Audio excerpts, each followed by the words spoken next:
यो WhatsApp guys. तो कैसे आप सब लोग को दिख रहे हैं, आपका अपना आदित्य कौशल। तो गाइस आप देख रहे होंगे बस आपके फ़ोन में, आपका फ़ोन Redmi 6A है, तो उसमें आपका स्क्रीन रिकॉर्डर की वॉइस नहीं आ रही होगी। तो गाइस आप सोच रहे होंगे या फिर उसका स्क्रीन रिकॉर्डर ख़राब है या फिर उसकी कोई प्रॉब्लम है। तो गाइस ऐसा कुछ नहीं, आप गलत सोच रहे हो। गाइस आपको पता है क्या करना है। गाइस पहले तो आपको स्क्रीन रिकॉर्डर पे जाना है और उसकी सेटिंग पे जाना है।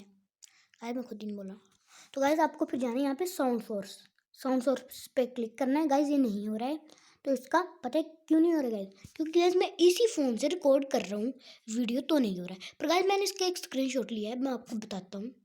गाइस ये है वो स्क्रीनशॉट। गाइस ये देखो, म्यूट मैं सी सिस्टम साउंड्स। तो गाइस ये माइक है, तो गाइस आपको इसके ऊपर क्लिक कर देना, आपकी वॉइस क्लियरली आ जाएगी। तो गाइस कैसी लगी आपको मेरी वीडियो। तो गाइस लाइक करना, कमेंट करना, शेयर करना वीडियो अच्छे लगे तो बाय गाइस।